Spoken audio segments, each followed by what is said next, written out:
Motorhead Garage, presented by ARP, coming to you from Borla Commerce Park. Welcome back to Motorhead Garage. We're continuing on with our 383 stroker. Now what I did was I put some plastic gauge on the journal. I'll show you that in a minute. Put the rod cap on, and then I torqued it properly. Now we have these nice ARP studs. You get flat washers and flange nuts with the studs. Put the washer on dry. You take your ARP Ultra Torque Assembly Lube. You put some on the face of the nut, on the top of the washer, and on the threads. So when you tighten it up, it becomes a bearing surface and you get accurate torque. And I pull the cap off. Now I've torqued it down to 80 pounds of spec, and you can see here the plastic gauge has squeezed out. Now this is what plastic gauge looks like. It's a very fine little thread. It's inexpensive, you can buy it anywhere. Put it across the bearing, you torque it down, it squeezes it out. Then there's graduations right here. They're metric and inch, depending on which side you look at. And you compare that to the envelope, right there. Got a shade over 2 thousandths oil clearance, right where we want to be. It's a great way, inexpensive way, but make sure you do something to check your oil clearance on all your bearings. If you don't have a mic and snap gauge, plastic gauge will get you by. I'm going to set up now with the dial indicator to check the crankshaft end float.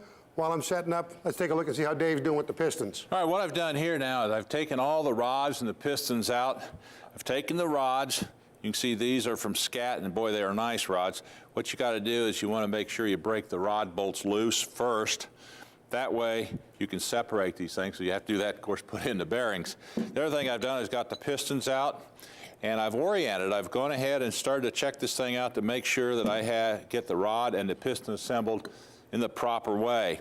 Now, there is a certain orientation to that, and a lot of times pistons are marked with a little notch on it to let you know that this goes to the front end of the block. What you want to do is you want to put a little bit of oil on your rod, your piston, and your pin. Pre-assemble everything. See how it's all going to fit.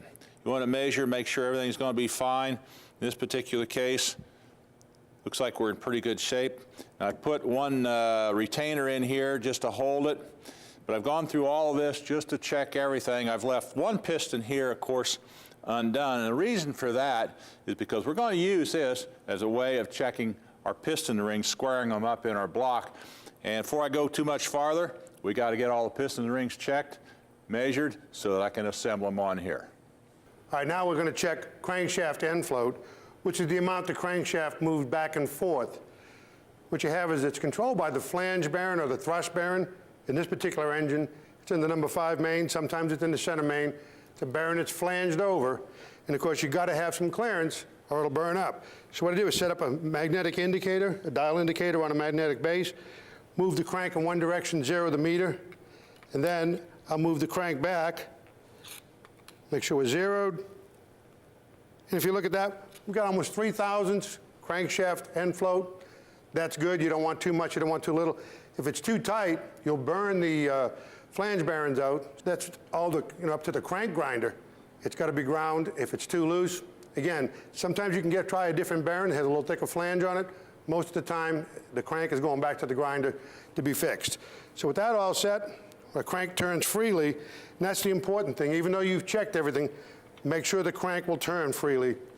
Everything's torqued tight and it turns like glass. That's the way it should be. Hey Dave, we're about ready to bring your pistons over here, buddy. See if we can set this up. Okay, partner. Got everything just about done here for you. That's great. Looks good. Get this up here. Here's your ringer and here's your pistone. Thanks, buddy. I appreciate it. All right, now what I've done here, folks, is I've got everything together. What I did do is I left one piston off the rod. I want to show you this hoop, by the way. What we have here is what we call a floating pin or floating piston. What happens in most cases, or a lot of cases, the pin is pressed into the rod. It just stays put. In this case, it floats. Less friction, works great for performance work. Now, the one thing you want to do is get your piston rings out. And by the way, when you get your box like this, be careful when you open it up. You want to look because it'll say top groove, second groove. You don't want to get those mixed up. Take out your ring, and you want to go and start measuring the clearance between the ring and the groove. This is important because if they're too tight, you're going to be in trouble. You want about 1.5 thou clearance. So I got a feeler gauge here for that, and it's exactly what I got. You just got a nice little drag on that. You want to take all those rings, you got to do that with all your pistons, so it takes some time, but it's well worth it. Meanwhile, Sam is going and taking these rings and measure them for the bore. You know, this is the most important thing, is measuring things in an engine. And like before you send it out for balance, like your crankshaft and rods and all that stuff, fit everything, fit it dry, make sure it's gonna work. Because if you send it out and the balance guy grinds on it or welds on it, then you can't send it back if it doesn't fit. These rings are real high quality. They're chrome moly rings. The Enginetech kit's got all high quality stuff in it. And these are hyper-eutected pistons, coated skirts. Dave left me a piston loose because I'm using that to push the ring down square in the bore. Once it's square, I can look at the ring gap, which is right there. That's a critical measurement. You want to have about 16 thousandths, 14 to 16 thousandths on this engine. I got a 15 thousandths feeler gauge, middle of the spec, and that's perfect. It's right on the money. And that tells me the bore job is good and the ring set is terrific. You did good, but what happens if it's too tight? We've got a fix for that, and that is this ring cutter right here. This is one of the types that they look like. Put it in there, you can grind the edges of the ring down and then get it to the right gap that you want. But if it's too big, we can't shrink it. That's right, you just need to get a different set of rings. Now, we need to take a quick break. We've got a lot more coming on our 383 stroker break. We come back, going to show you really trick timing components that come in the Enginetech kit with a 3-keyway crankshaft sprocket. Let's get these things all together and in there. All right. This may be a first on the Steel Spotlight. A car that's actually my fault in some way, shape, or form, correct? Correct, that is correct. We actually met at the SEMA show last year. You invited us to get a car done for your show. This is the wife's car. We found this for her about 3 years ago. It's something she's wanted since we've met. She's always wanted a 4-door Bel Air. Funny thing is, we live in Wisconsin, managed to find one, all of it was there, in Wisconsin. And you kept it very original. I love that you kept the 6-cylinder in here too. Oh yeah, that was a big fight between the rest of the family. I've got a lot of big Motorheads in the family, and it was kind of a bet to see if we could make a 6 move.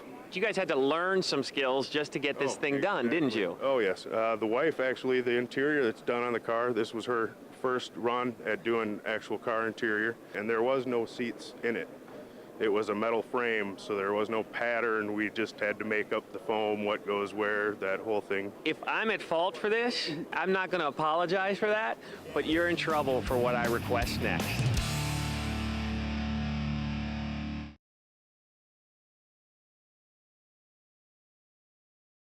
This edition of Motorhead Garage, presented by ARP, is being brought to you by Molly, driven by performance. Greenball Tires, tires for the road for work and play. Rock Smasher, never kneel to a tire again. And by Bruce High Performance Transport, leading the industry since 1981. Hey, welcome back to Motorhead Garage.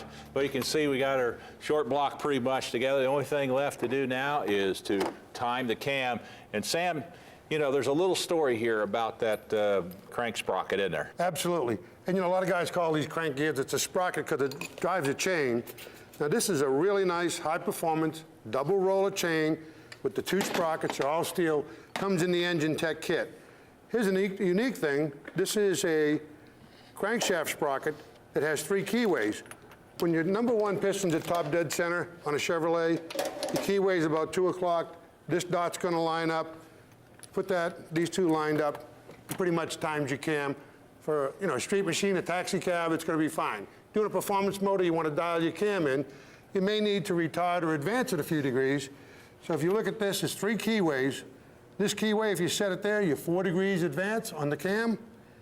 Set it on that keyway, you're 4 degrees retard. And that does a really nice job. Now, there's a reason why you may want to advance or retard your cam, depending on how you drive your car, what this thing is going in. If you want to get a lot of low-end torque, you'll want to advance your cam. If you went high-end torque, you want to retard the cam a little bit. So that's something to keep in mind, but whatever you do, be sure you follow what he's going to show you right now. And you want to check it, and of course, dialing in your cam, follow your cam card, see where they want it set up. Now, there's a nice radius machined onto this sprocket, and it matches the radius on the snout of this nice scat crank. We don't want to damage anything. I see a lot of guys put these on, find the keyway, and even a brass punch. They take and they drive it on. You don't want to do that. You can set up stress risers. This is a harmonic balancer installing tool. You're going to need that to put your balancer on. And there's a sleeve.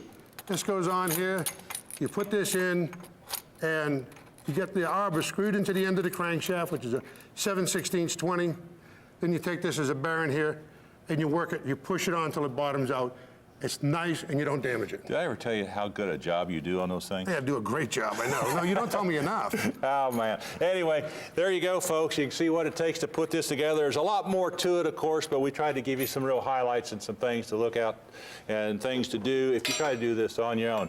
Once again, we've run out of time. We'll see you again next time here at Motorhead Garage. So long. Why don't you go get us some coffee?